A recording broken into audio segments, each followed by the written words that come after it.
تاریخ اسلام میں آج ہم بنو عباس کا تعارف اور بنو عباس کا دور عروج بیان کریں گے۔ سب سے پہلے ہم بنو عباس کا تعارف بیان کرتے ہیں، لیکن شروع کرنے سے پہلے اگر نیو ہے تو چینل کو سبسکرائب کر دیں، ویڈیو پسند آئے تو لائک لازمی کر دیں۔ بنو عباس حضور صلی اللہ علیہ وآلہ وسلم کے چچا حضرت عباس بن عبد المطلب کی اولاد میں سے تھے۔ امام حسین رضی اللہ تعالیٰ عنہ کی شہادت کے بعد ان کے صاحبزادے امام زین العابدین سیاست سے کنارہ کش ہو گئے تھے۔ اہل بیت کے حامیوں، جن کا اصطلاحی نام شیعان علی تھا، کی امامت اور رہنمائی محمد بن حنفیہ کی طرف منتقل ہو گئی، جو حضرت علی کے غیر فاطمی بیٹے تھے۔ جب محمد بن حنفیہ کا انتقال ہوا تو امامت ان کے بیٹے ابو ہاشم عبداللہ کے پاس آئی، جنہوں نے اپنی وفات سے قبل یہ منصب حضرت عبداللہ بن عباس کے پوتے محمد بن علی کو سونپ دیا۔ یوں خلافت و امامت کا استحقاق حضرت علی رضی اللہ تعالیٰ عنہ کی اولاد سے حضرت عباس کی اولاد میں منتقل ہو گیا۔ محمد بن علی کے بعد امامت ان کے بیٹے ابراہیم کو اور ان کے بعد ان کے چھوٹے بھائی ابو العباس عبداللہ کو منتقل ہوئی۔ اس خاندان نے تقریباً 500 سال حکومت کی۔ اس میں 37 خلفاء ہوئے۔ خلفاء بنو عباس کے عہد میں اقتدار کی باغ دوڑ عربوں کے ہاتھ سے نکل کر عجمیوں میں منتقل ہو گئی تھی، جس کی بڑی وجہ یہ تھی کہ عباسی خلافت کا قیام زیادہ تر اہل عجم کی کوششوں کا نتیجہ تھا۔ بنو عباس کے عہد میں ترکوں کو بہت عروج حاصل ہوا، حتیٰ کہ آخری دور میں ان کو اس قدر اختیارات حاصل ہو گئے کہ یہ اپنی منمانی کرنے لگے اور خلفاء کے لیے درد سر بن گئے۔ بنو عباس نے 500 سالہ اقتدار میں کئی انقلابات اور کئی نشیب و فراز آئے، مگر بحیثیت مجموعی عباسی خاندان کو ہی مرکزی حیثیت حاصل رہی اور عالم اسلام کے اکثر و بیشتر سلاطین ان کی وفاداری کا دم بھرتے رہے۔ اس عہد میں مذہبی، سیاسی و تمدنی اور علمی لحاظ سے بہت ترقی ہوئی۔ اب ہم بات کریں گے بنو عباس کے دور عروج کی۔ ابو العباس کا پورا نام ابو العباس عبداللہ بن محمد تھا۔ ابو مسلم خراسانی کی کامیاب تحریک کے بعد جب عباس حکومت قائم ہوئی تو ابو العباس 132 ہجری میں پہلے خلیفہ بنے۔ اس نے اپنی خلافت کے استحکام کی خاطر بڑی خون ریزی کی اور بنو امیہ پر اس کی سختیاں انتہا کو پہنچ گئیں۔ داؤد بن علی حاکم حجاز نے مکہ اور مدینہ میں مقیم تمام بنو امیہ کو قتل کروایا۔ سلیمان نے بصرہ کے امیوں کو قتل کروا کے ان کی لاشیں شاہراہوں پر پھینکوا دی۔ جب عبداللہ بن علی نے شام میں رہنے والے تمام بنو امیہ کو قتل کر ڈالا، سوائے شیرخوار بچوں کے کوئی بھی اس کے انتقام سے نہ بچ سکا۔ نوبت یہاں تک پہنچی کہ زندوں کے علاوہ مردوں کو بھی معاف نہیں کیا گیا اور سوائے حضرت عمر بن عبدالعزیز کے بنو امیہ کے تمام خلفاء کی قبریں اکھاڑ کر ان کی ہڈیاں تک جلائی گئی۔ ہشام کی لاش سالم نکل آئی تو اسے کوڑے مروا کر سولی پر لٹکایا گیا اور پھر اسے نظر آتش کر دیا گیا۔ اس خون ریزی کی وجہ سے ابو العباس کا لقب سفاح پڑ گیا، جس کے معنی ہیں خون ریز۔ سفاح نے تمام بنو امیہ کا خاتمہ کر دیا۔ اس خاندان کا صرف ایک فرد عبد الرحمن بھاگ کر نکل گیا اور اسپین پہنچ کر اس نے بنو امیہ کی عظیم الشان سلطنت قائم کی، جو 300 سال تک بڑی کامیابی کے ساتھ قائم رہی۔ صفا نے عراق کے ایک قصبہ انبار کے نزدیک ایک شہر ہاشمہ آباد کر کے اسے پایہ تخت قرار دیا۔ ابو العباس کے بے پناہ جبر و تشدد کے باعث بنو امیہ کے حامی امراء نے دمشق، حمیص اور کنسرین کے مقامات پر بغاوت کر دی اور اکثر صوبائی گورنروں نے خود مختاری کا اعلان کر دیا۔ اس کے علاوہ سندھ کے حاکموں نے اطاعت سے انکار کر دیا۔ ان کی سرکوبی کے لیے ان صوبوں کو مطیع بنایا گیا۔ اس طرح کئی مقامات پر شورشیں ہوئیں جنہیں دبا دیا گیا۔ خوارج بھی بنو عباس کے مخالف تھے، انہوں نے بھی بغاوت کی۔ صفاح نے ان کی سرکوبی کروا کر ان کا زور توڑ دیا۔ پھر ابو العباس کی فتوحات ہیں۔ ابو العباس نے اندرونی شورشوں اور بغاوتوں کا خاتمہ کیا، ساتھ ساتھ بیرونی فتوحات کا سلسلہ بھی جاری رکھا۔ اس عہد میں سرحد چین، پرختن، چاچ، فرخانہ اور کش کے علاقے فتح ہوئے۔ رومیوں سے بھی جھڑپیں ہوئیں، مگر ان میں مسلمانوں کو شکست اٹھانی پڑی اور ان کے علاقے رومیوں کے قبضے میں چلے گئے۔ امی خلافت کے خاتمے کے بعد زندگی کے سبھی شعبوں میں شکست و رہی ہوئی اور نظم و نسق کا شعبہ اس سے مستثنیٰ نہیں تھا۔ ابو العباس نے نئے انتظامی ڈھانچے کی تشکیل کی طرف توجہ دی۔ اس نے وزارت کا عہدہ قائم کیا، جس کا بنو کے دور میں کوئی وجود نہ تھا۔ اس نے ابو سلیمہ کو وزیر بنایا اور اس میں اس سے بدظن ہو گیا اور اسے قتل کروا کر اس کی جگہ خالد بن برمکہ کو وزیر بنایا۔ اپنے بھائی ابو جعفر منصور کو جزیرہ آذربائیجان اور آرمینیا کا والی بنایا۔ اپنے چچا داؤد کو مدینہ، مکہ، یمن اور یمامہ کا، ایک دوسرے چچا عبداللہ بن علی کو شام کا، ایک بھتیجے کو کوفہ کا، ابو مسلم خراسانی کو خراسان کا اور اپنے ایک بھائی کو فارس کا حاکم مقرر کیا۔ ابو العباس نے 4 سال 8 ماہ حکومت کی۔ وفات سے قبل بھائی ابو جعفر منصور اور بھتیجے عیسیٰ بن موسیٰ کو ولی عہد مقرر کیا۔ حکومت کے استحکام کے لیے بڑی صفاقی سے کام لیا گیا، مگر حکمران بہت اچھا ثابت ہوا۔ فرائض سے غفلت نہیں کی، عیش و عشرت سے سخت نفرت کرتا تھا، شعر و ادب موسیقی سے دلچسپی رکھتا تھا۔ 4 سال 8 ماہ کی حکومت کے بعد وفات پا گیا۔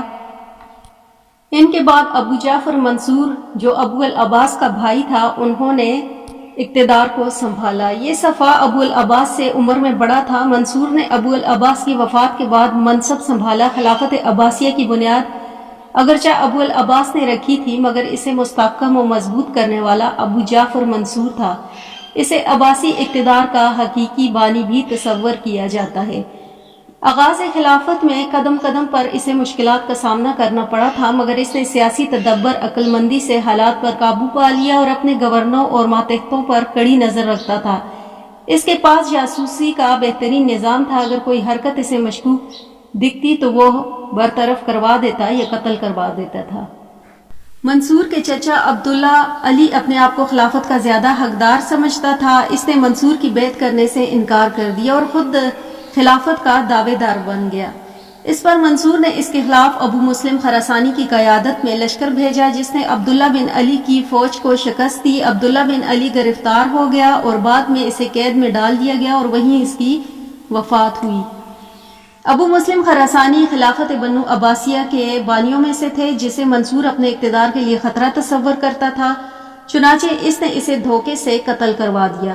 داخلی شورشوں اور بغاوتوں کے باوجود منصور نے بیرونی فتوحات کا سلسلہ جاری رکھا۔ چنانچہ منصور کے ایک سردار عمر بن علا نے کوہستان طبرستان کے علاقے فتح کیے۔ سندھ کے کئی علاقے بھی منصور کے عہد خلافت میں بنو عباس کا حصہ بنے۔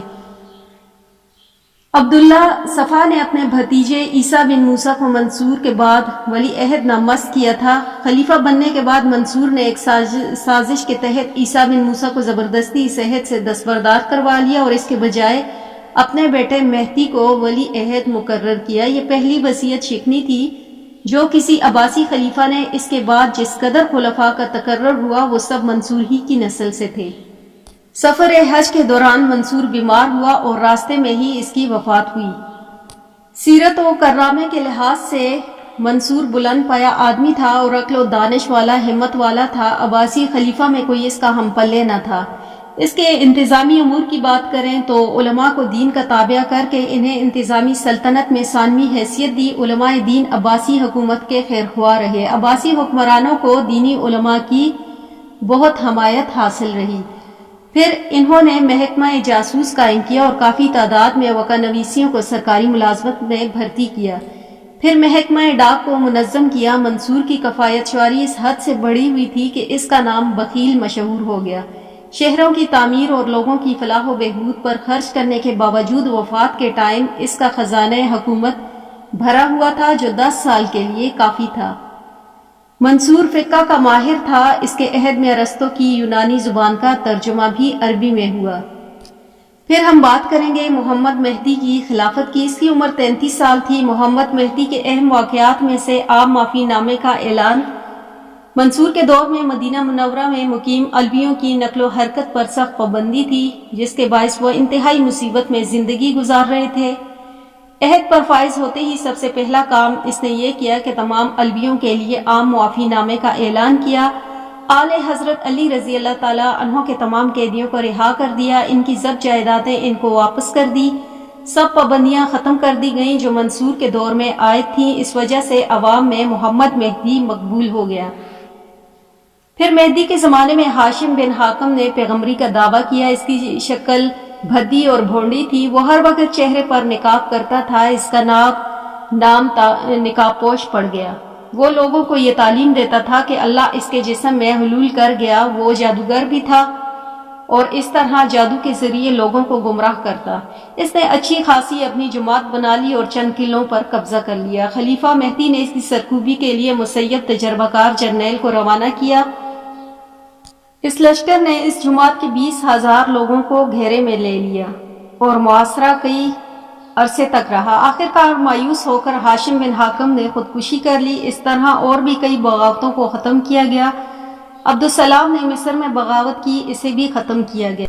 مہدی کے زمانے میں رومی سپہ سالار میخائیل نے سرحدی علاقوں پر حملہ کر کے مسلمانوں کا قتل عام کیا، جس میں 163 میں مہدی نے بذات خود رومیوں کے خلاف فوجکشی کی اور ان کے کئی شہر فتح کیے۔ 2 سال بعد مہدی نے اپنے لڑکے ہارون الرشید کو 1,00,000 سپاہی کا لشکر دے کر رومیوں کے خلاف جنگ کے لیے بھیجا۔ عباسی فوج ایشیائے کوچک میں یلغار کرتی ہوئی ابنائے باسفورس تک پہنچی۔ رومیوں کی ملکہ ایرنی نے گھبرا کر مسلمانوں سے صلح کی اور ایک بہت خطیر رقم بطور تاوان جنگ ادا کی۔ اس مہم کے باعث رومیوں پر عباسی طاقت کا رعب چھا گیا اور مسلمانوں کے علاقوں پر دسترازی کرنے سے وہ گریز کرنے لگے۔ مہدی نے اسپین کی امی حکومت کے خلاف فوجکشی کی، مگر عباسی فوجیوں کو اس مہم میں ناکامی ہوئی۔ اس طرح سندھ میں عبد الملک بن شہاب نے فوجی کارروائی کی، مگر اسے اپنے مقصد میں ناکامی ہوئی۔ مہدی کا 10 سالہ دور رعایا کے لیے امن و امان کا خوشحالی کا دور تھا۔ مہدی نے رعایا کی فلاح و بہبود کے لیے کئی کام کیے اور انتظام سلطنت کو بہتر بنانے کی خاطر کئی اصلاحات نافذ کی۔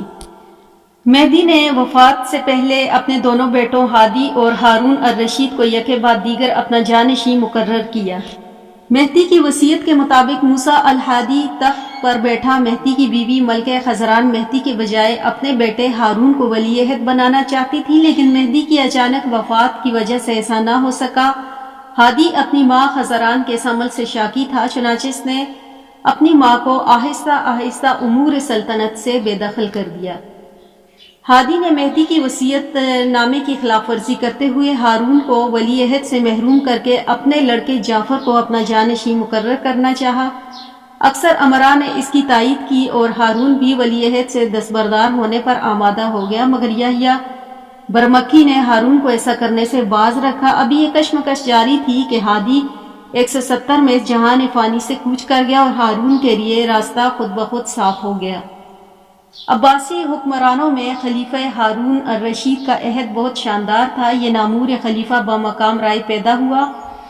ہارون کی تعلیم و تربیت خلفائے مہدی کی نگرانی میں ہوئی تھی۔ خلیفہ مہدی کی وصیت کے مطابق ہارون الرشید اپنے بھائی ہادی کی وفات کے بعد 33 برس کی عمر میں تخت نشین ہوا۔ ہارون کی سلطنت میں وسطی اور مغربی ایشیا اور افریقہ کے بہت سے علاقے شامل تھے۔ بغداد وسیع سلطنت کا پایہ تخت تھا۔ یہ شہر اپنی عظمت، عالی شان محلات اور عمارتوں کے باعث دینی اور دنیاوی علوم کا مرکز بنا ہوا تھا۔ خلیفہ خود عالم فاضل تھا اور اہل علم کی سرپرستی کرتا تھا۔ ایک دعوت کے موقع پر خود خلیفہ ہارون الرشید نے ایک نابینا عالم ابو معاویہ کے ہاتھ دھلوائے۔ خلیفہ کی اس قدردانی کے باعث بغداد میں مختلف علوم و فنون کے ماہر دور دراز سے کھنچے چلے آتے تھے۔ ہارون الرشید کی بیوی زبیدہ ہمدرد اور سخی عورت تھی۔ اس نے دجلہ سے ایک نہر مکہ تک کھدوائی، جس سے حرمین شریف میں پانی کی قلت کو دور کیا گیا۔ یہ نہر آج تک نہر زبیدہ کے نام سے مشہور ہے۔ فتوحات کے لحاظ سے بھی ہارون کا زمانہ بہت مشہور ہے۔ ان دنوں قسطنطنیہ اور اناطولیہ کے رومی باشندوں نے ملکہ ایرنی کے بجائے نفکور کو اپنا شہنشاہ تسلیم کر لیا تھا۔ نئے شہنشاہ روم نے ہارون سے خط کے ذریعے اس تمام رقم کی واپسی کا مطالبہ کیا جو ملکہ ایرنی نے جزیہ کے طور پر مسلمانوں کو ادا کی تھی۔ اس مطالبے پر ہارون نے سخت طیش کی حالت میں شہنشاہ نفکور کو جواباً خط لکھا۔ چنانچہ ہارون اس وقت ایک لشکر جرار لے کر روانہ ہوا اور شہنشاہ نفکور کو متواتر شکستیں دی۔ رومی شہنشاہ نے مجبور ہو کر صلح کر لی اور ہارون الرشید کو خراج دینا منظور کر لیا۔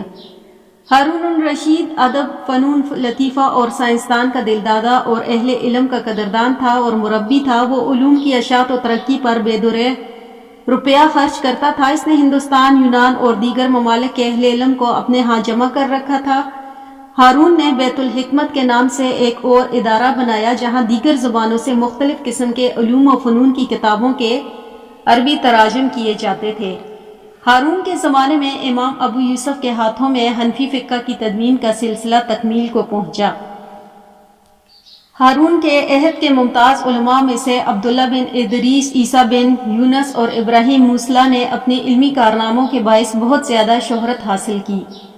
ہارون الرشید کی سیاست کا بڑا اصول یہ تھا کہ عوام کو خوشحال زندگی بسر کرنے کے موقع میسر ہوں اور سرکاری ملازمین ایماندار اور انصاف پسند ہوں۔ رعایا کے حالات سے باخبر رہتا تھا۔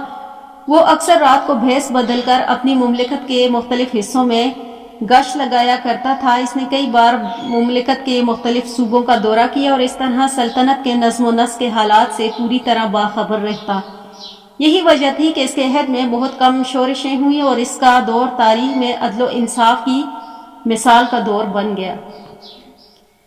23 سال حکومت کرنے کے بعد یہ خلیفہ 193 میں فوت ہو گیا۔ ہارون الرشید اپنے بیٹوں میں امین الرشید اور مامون الرشید کو ولی عہد مقرر کیا تھا۔ ولی عہدی میں پہلا نمبر امین کا اور دوسرا مامون کا تھا۔ ہارون کی وفات کے بعد امین تخت نشین ہوا۔ امین بڑا عیش پرست اور رنگین مزاج تھا۔ اسے امور سلطنت سے کوئی دلچسپی نہ تھی۔ ہارون نے سلطنت کو اپنے بیٹوں میں تقسیم کر کے ایک بہت بڑی سیاسی غلطی کا ارتکاب کیا۔ اس نے عراق اور مغربی ممالک امین کے سپرد کر دیا اور ایران اور خراسان مامون کی تحویل میں دیے۔ اس طرح دونوں بھائی ملکی تقسیم اور جاہ و اقتدار میں برابر کے شریک تھے۔ خلافت اگرچہ امین کی تھی لیکن مامون کو اپنے علاقے کے انتظامی معاملات میں کامل اختیارات حاصل تھے۔ صرف خطبہ، سکہ اور رسمی اطاعت کی حد تک وہ خلافت بغداد کے ماتحت تھا۔ ان حالات میں ذرا سی غلط فہمی بھی وجہ مخاصمت بن سکتی تھی۔ وفات سے پہلے ہارون نے وصیت کی تھی کہ خراسانی مہم میں اس کے ہمراہ جس قدر فوج، خزانہ اور مال و اسباب ہے وہ سب مامون کے پاس مرو میں بھیج دیا جائے۔ امین کو جب اس بات کا علم ہوا تو اس نے وزیر سلطنت فضل بن ربی کو خفیہ طور پر خط لکھا کہ کل خزانہ اور فوج بغداد روانہ کر دی جائے۔ فضل بن ربی امین کی طرفدار تھا اور اتنا با اثر تھا کہ سارا دربار اس کے اشاروں پر حرکت کرتا تھا، اس لیے وہ ہارون الرشید کی وصیت کے برخلاف سارے سامان اور فوج کے ساتھ بغداد روانہ ہو گیا۔ اس طرح ہارون کے یوم وفات سے پہلے دونوں بھائیوں کے اختلاف کا آغاز ہوا، جس کی ابتدا امین کی طرف سے ہوئی۔ امین طبعاً خود غرض اور غیر ذمہ دار واقعہ ہوا تھا۔ وہ چونکہ خالص ہاشمی تھا اس لیے وہ تمام عمائدہ بنو ہاشم اور فوج کا بڑا حصہ اس کا طرفدار تھا، اس لیے وہ بڑی آسانی سے اپنے بھائی کی حق تلفی پر آمادہ ہو سکتا تھا۔ عباسی حکومت اس وقت عربی اور عجمی دو مخالف گروہوں میں بٹے ہوئے تھے۔ امین کی ماں ہاشمیہ تھی اس لیے اسے عربوں کی حمایت حاصل تھی۔ مامون کی ماں عجمی نسل تھی اس لیے ایرانی اور خراسانی اسی کے یہی خواہ تھے۔ امین بغداد میں تھا جو دنیا عرب کا مرکز تھا اور مامون مرو میں مقیم تھا جو خراسان کا صدر مقام تھا۔ دونوں بھائیوں کی باہمی آویزش کے پس پردہ ممالک اسلامیہ کے دو مخالف گروہ آزمائی کر رہے تھے۔ خلافت ملنے کے کچھ عرصے کے بعد امین نے فضل بن ربی کے اکسانے پر مامون الرشید کو ولی عہد سے دستبرداری ہونے کو کہا۔ جب مامون نے انکار کر دیا تو امین نے ہارون کو وصیت نامہ پھاڑ دیا اور مامون کی جگہ اپنے بیٹے موسیٰ کو ولی عہد بنا دیا۔ اس پر مامون نے بغاوت کر دی اور اپنی خلافت کا اعلان کر دیا۔ امین نے 3 بار اپنی فوج مامون کے مقابلے میں بھیجی اور تینوں بار مامون نے انہیں شکست دی۔ یکے بعد دیگر 3 بغدادی فوجوں کی ناکامی نے ہر طرف دھاک بٹھا دی۔ امین کی بدعہدی کی وجہ سے مکہ مدینہ والوں نے مامون کی بیع کو فاسخ کر دیا اور مامون کی خلافت کو تسلیم کر لیا۔ مامون نے کئی شہروں کو فتح کیا۔ امین کی حکومت اب بغداد تک محدود ہو کر رہ گئی تھی۔ شہروں کو فتح کرنے میں طاہر کا بڑا ہاتھ تھا جو کہ مامون کی طرف سے بہادر سپہ سالار تھا۔ طاہر مدائن کو فتح کرتا ہوا بغداد کی طرف بڑھا۔ امین کے بہت سارے افسر اس سے بددل ہو کر طاہر سے جا ملے۔ آخرکار طاہر اور ہرسمہ نے بغداد کا محاصرہ کر لیا۔ 1 سال تک محاصرہ قائم رہا۔ لوگ مجبور ہو کر طاہر کے دامن میں پناہ لینے لگے۔ مامون کی فوج بغداد میں گھس گئی۔ امین کشتی میں بیٹھ کر بھاگنے والا تھا، گرفتار کر کے قتل کروا دیا گیا۔ اس طرح امین کی حکومت کا خاتمہ ہوا۔ مامون الرشید کا اصل نام عبداللہ تھا، باپ نے اسے مامون کا لقب دیا۔ اس کی ولادت 170 میں ہوئی۔ مامون کی ابتدا پرورش مشہور وزیر جعفر بن یحییٰ برمکی کی نگرانی میں ہوئی تھی۔ خداداد ذہانت اور اساتذہ کی محنت سے مامون نے بہت جلد جملہ دینی اور دنیاوی علوم میں خاطر خواہ دسترس حاصل کر لی۔ چونکہ اس کی ماں نسلاً ایرانی تھی، اس لیے وہ شروع ہی سے ایران تہذیب و تمدن کا دل دادا تھا۔ آمین کے قتل کے بعد مامون الرشید کی خلافت کا باقاعدہ آغاز ہوا۔ خلیفہ بننے کے بعد وہ بدستور مرو میں ٹھہرا، اسے اپنا پایہ تخت بنایا۔ ان دنوں حکومت کی باغ دوڑ اس کے ایرانی وزیر فضل بن سہل کے ہاتھ میں تھی، جو بغداد میں رہتا تھا۔ فضل بن سہل کی غلط حکمت عملی سے عراق اور حجاز میں شورشیں ہوئی۔ اس پر مامون خراسان سے بغداد چلا آیا۔ کچھ عرصے بعد مامون کی ایما پر چند لوگوں نے فضل بن سہل کو قتل کر دیا اور مامون نے حسن بن سہل کو اپنا وزیر بنا لیا۔ اس طرح چند ہفتوں کے اندر اسلامی مملکت میں امن و امان قائم ہو گیا۔ 816 میں ایک ایرانی شخص بابک خرمی نے ایک نیا مذہب ایجاد کیا جس میں عورتوں سے جنسی تعلقات قائم کرنے پر کسی اخلاقی اصول کی پابندی لازم نہیں تھی۔ بہت جلد 4000 لوگ اس شخص کے پیرو ہو گئی۔ کئی مرتبہ مامون نے بابک خرمی کی سرکوبی کے لیے فوجیں بھیجی مگر وہ اس کو مکمل طور پر زیر نہ کر سکی۔ ایک مرتبہ جب مامون کی فوج نے بابک خرمی کو گھیرے میں لے لیا، اس نے رومی شہنشاہ کو مامون کی سلطنت پر حملہ کرنے کے لیے اکسایا۔ چنانچہ رومی فوجیوں نے اسلامی مملکت پر یلغار کر کے ہزاروں مسلمانوں کو قتل کر ڈالا۔ اس پر مامون نے فوجوں کی کمان اپنے ہاتھ میں لی اور رومی شہنشاہ کو متواتر شکستیں دے کر اس سے صلح کرنے پر مجبور کیا۔ رومی حملوں کا سدباب کرنے کے بعد مامون نے طرطوس سے 70 میل کے فاصلے پر ایک بہت بڑا جنگی قلعہ بنوایا اور صوبہ شام کی سرحد علاقوں کو مستحکم کیا۔ اموی حکمرانوں کے عہد میں سلطنت کے نظم و نسق پر عربوں کو غلبہ حاصل تھا، مگر چونکہ مامون کو آمین پر ایرانیوں کی بدولت فتح حاصل ہوئی تھی، اس لیے اس نے ایران کے تمام بڑے بڑے عہدے مثلاً وزارت فوج کے سپہ سالاری اور مشرقی صوبوں کی گورنی پر ایرانیوں کو مقرر کیا، جس پر مامون کی حکومت میں تمام ایرانی چھا گئے اور ایرانی تمدن کو خوب فروغ حاصل ہوا۔ فارسی زبان نے اس دور میں خوب ترقی کی اور کئی کتابوں کا غیر ملکی زبانوں میں فارسی میں ترجمہ ہوا۔ ہارون اور مامون کے عہد حکومت کے دولت عباسی کو علم و فن اور تہذیب و تمدن کی دنیا میں شہرت و دوام حاصل ہوئی۔ مورخین کے خیال میں مسلمانوں میں سے ایک تخت نشین ایسا نہیں گزرا جو ذاتی فضل و کمال میں مامون کی شان یکتائی کا مثل نہ ہو سکے۔ وہ ادب و حدیث، فقہ، شاعری، فلسفہ، ریاضی غرض کے ہر فن کی بزم سے صدر نشین نظر آتا تھا۔ اس کے دور حکومت میں کرۂ ارض کی پیمائش کی گئی۔ اس زمانے میں ستاروں کی حرکات کا مطالعہ کرنے کے لیے پہلی بار صدرگاہ قائم ہوئی، دوربین ایجاد ہوئی، حساب، جیومیٹری، فلسفہ، طب پر کتابیں لکھی گئیں۔ کیسر روم سے افلاطون، ارسطو، بقراط، جالنوس وغیرہ کی کتابیں منگوائی گئیں اور ان کا ترجمہ کیا گیا۔ تعلیمی ادارہ جا بجا کھولے گئے اور علم و ادب کا چرچا عام ہونے لگا۔ مامون کا عہد ہر لحاظ سے بنو عباس کا سنہری دور تھا۔ اس کے عہد میں دارالحکمت کی علمی ضیاء پاشیاں بدستور جاری رہیں۔ بازنیتی شہنشاہ نے جنگ کے اختتام پر ایک مرتبہ ہارون نے کافی تعداد میں یونانی کتب حاصل کی تھی۔ مامون نے شاہروم کے پاس حکماء ایک وفد بھیجا جنہوں نے وہاں ایک کتب خانے سے مفید کتابیں منتخب کیں اور ایسی کتب اپنے ساتھ لائے جو زیادہ تر فلسفہ سے متعلق تھیں۔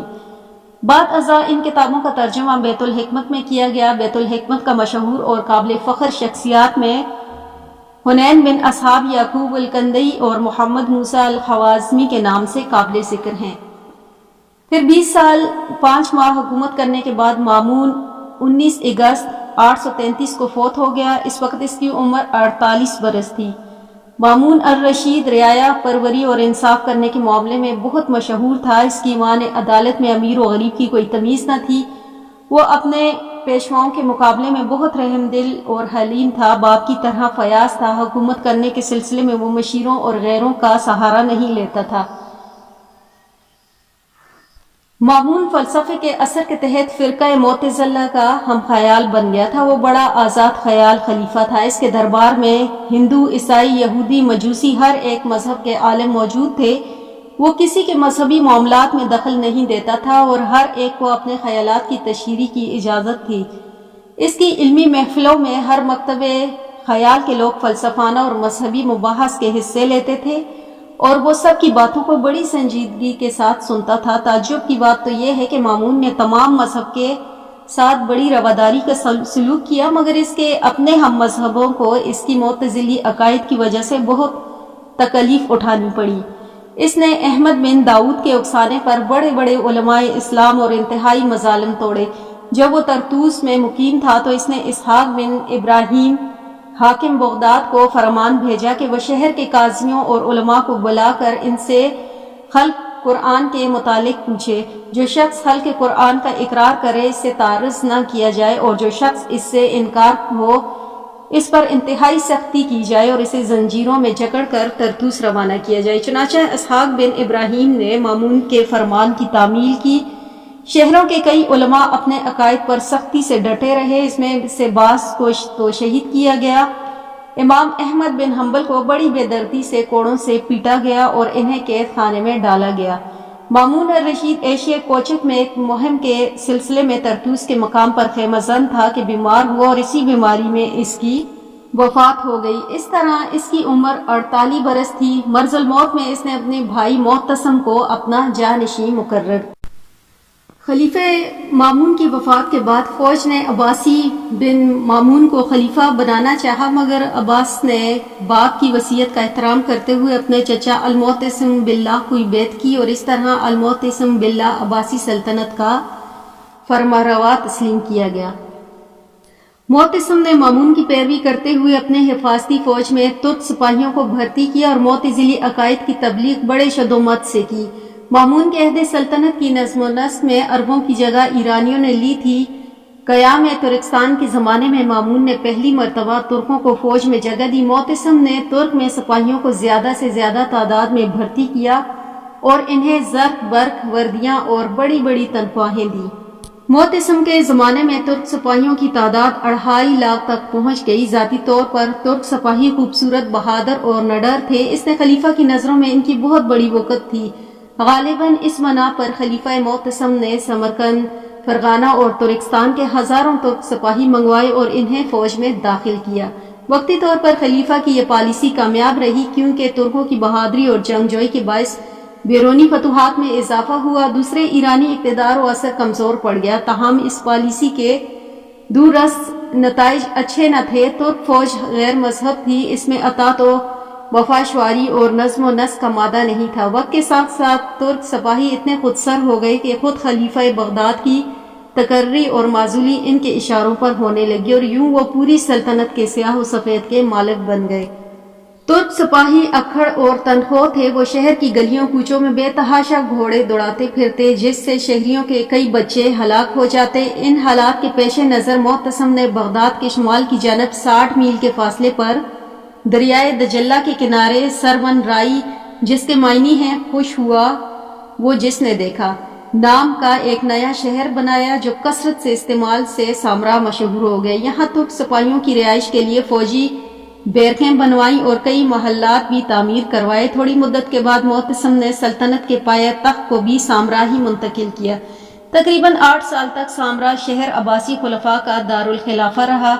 خلیفہ متوکل علی اللہ نے شہر میں کئی عمارتیں بنوائیں۔ اس کے بعد تجارت پیشہ لوگوں کا بازار اور مکانات بھی وہاں تعمیر کیے، اور جلد ہی اس نئی بستی میں ایک بارونق شہر کی صورت اختیار کر لی۔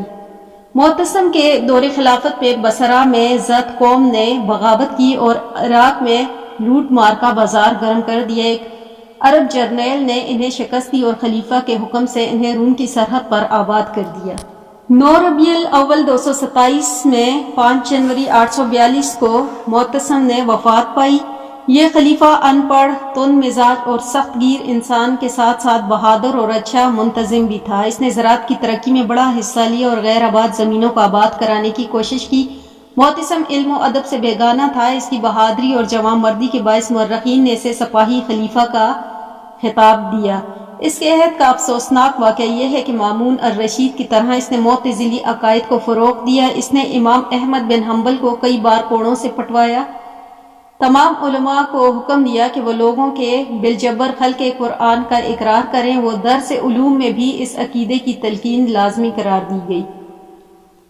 پھر واسق معتصم کا لڑکا تھا۔ معتصم کی وفات کے بعد سامرا میں متفقہ طور پر اس کی بیعت ہوئی۔ وہ اپنے باپ کی سیاسی و مذہبی حکمت عملی پر گامزن رہا۔ اس کے عہد میں ترکوں کی مزید عروج حاصل ہوا۔ اس نے ترک سالار اشناس کو جواہرات کا تاج اور ہار پہنائے اور اسے سلطنت کا خطاب دے کر نائب السلطنت بنا دیا۔ مذہباً وہ معتزلہ عقائد کا پیروکار تھا اور اس نے دوسرے مکتب خیال کے لوگوں پر بڑی سختی کی۔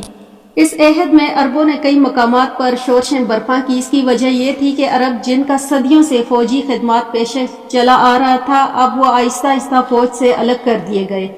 اب وہ خانہ جنگی اور لوٹ مار کی طرف مائل ہونے لگے تھے۔ سب سے پہلے بنو قیس نے دمشق میں ہنگامہ برپا کیا مگر اسے دبا دیا گیا۔ اس کے بعد کئی عربوں نے بغاوتیں کی اور انہیں کچل دیا گیا۔ واسق باللہ 847 میں مرض استقاء میں مبتلا ہوا اور اسی مرض میں اس کی وفات ہوئی۔ اس کی کل مدت خلافت 5 سال 9 ماہ تھی۔ واسق نے مرنے سے پہلے کسی کو اپنا جانشین مقرر نہیں کیا تھا، اس لیے بعض امرائے سلطنت نے کوشش کی کہ واسق کے کم عمر لڑکے محمد خلیفہ کو تسلیم کیا جائے مگر قاضی احمد بن ابی داؤد کی مخالفت کی وجہ سے انہیں کامیابی نہ ہو سکی۔ ان پر سب نے متفقہ طور پر واسق کے چھوٹے بھائی جعفر بن معتصم کو تخت پر بٹھا دیا۔ جعفر نے متوکل علی اللہ کا لقب اختیار کیا۔ منصب خلافت پر فائز ہوتے وقت اس کی عمر 27 برس تھی۔ متوکل نے خلافت سنبھالتے ہی اپنے پیش خلفاء کی پالیسی ترک کر دی۔ اس نے خلق، قرآن اور صفات کی باری تعالیٰ سے متعلق ہر قسم کے مناظروں اور مباحث کو قانوناً بند کر دیا۔ تمام غیر معتزلہ علماء جو قید بند میں پڑے تھے ان سب کو رہائی دی۔ اس نے ترکوں کا بھی زور توڑنا چاہا مگر اس میں کامیابی نہ ہوئی۔ پالیسی کی تبدیلی کی وجہ سے بعض ایسے اشخاص کو زوال آ گیا جو اس سے پہلے مستند اقتدار پر قابض تھے۔ ابن زیاد معتصم کے عہد سے وزیر چلا آ رہا تھا۔ اس کی قابلیت میں شک نہیں تھا لیکن وہ بڑا متکبر اور ظالم تھا۔ واسق کے عہد میں ایک دفعہ متوکل اس سے ملنے گیا تو اس نے بڑی ذلت آمیز سلوک کیا تھا۔ اس نے متوکل کی تخت نشینی کی بھی مخالفت کی، اس لیے اب وہ اس عتاب نازل ہوا۔ ابن زیاد نے ایک لوہے کا تنور بنوا رکھا تھا، اس کے اندر چاروں طرف کانٹے تھے۔ متوکل نے اسے گرفتار کر کے اس تندور میں بند کروا دیا جہاں اس نے تڑپ تڑپ کر اپنی جان دے دی۔ اس کے علاوہ قاضی احمد بن ابی داؤد فرقہ معتزلہ کے مشہور عالم تھے۔ مامون کے عہد سے عباسی دربار میں ان کی بڑی عزت چلی آ رہی تھی۔ موسم اور واسق کے عہد میں تو ان کا درجہ وزیر سے بھی بڑھ گیا تھا۔ انہی کے اثر خلفاء ان پر بڑی سختیاں کرتے تھے۔ جو مسئلہ خلق قرآن کو تسلیم نہیں کرتا تھا، متوکل کے عہد میں حکومت کی مذہبی حکمت عملی بدحالی تو قاضی موصوف کو زوال آ گیا۔ 237 میں متوکل نے انہیں اور ان کے خاندان کو قید کروا دیا۔ اس کے لڑکے ابو ولید جو کہ بڑا دولت مند تھا 1,60,00,000 درہم ادا کر کے سارے خاندان کو رہا کروا دیا۔ متوکل فقہی مسائل میں امام شافعی کے مسلک کا پیرو تھا۔ اس نے حدیث اور سنت نبوی کی اشاعت میں بڑی دلچسپی لی۔ متوکل نے محدثین کو سامرا میں بلایا اور بڑے بڑے انعامات سے سرفراز کیا۔ اس نے خلق، قرآن اور صفات خداوند تعالیٰ سے متعلق بحث و مباحثے کو حکم بند کر دیا۔ در حقیقت یہ عہد ترویج و فلسفہ کے خلاف رد عمل کا زمانہ تھا۔ متوکل دوسرے فرقوں سے بڑا اچھا سلوک کیا۔ علویوں سے اس قدر عداوت تھی کہ ان سے محبت رکھنے والوں کا بھی دشمن تھا۔ اس کی نفرت یہاں تک بڑھی ہوئی تھی کہ اس نے حضرت امام حسین رضی اللہ تعالیٰ عنہ کے روضہ مبارک اور اس کے گرد بنے ہوئے تمام مکانات کو مسمار کر دیا اور نہر کا پانی اس طرف سے کاٹ کر وہاں کاشتکاری کروائی اور اہل بیت کے مزاروں کی زیارت قانوناً بند کر دی۔ متوکل اپنے 3 لڑکے محمد، طلحہ اور ابراہیم کو ولی عہد نامزد کیا اور ہارون کی طرح پوری سلطنت تینوں بیٹوں میں تقسیم کر دی۔ ابتدا میں اس نے منتصر کو پہلے نمبر پر رکھا، پھر معتز کی ماں کے زیر اثر اس نے معتز کو منتصر پر فوقیت دینی چاہی۔ اس پر منتصر نے ترک امراء کے ساتھ بازیابی کر کے متوکل کو قتل کروا دیا۔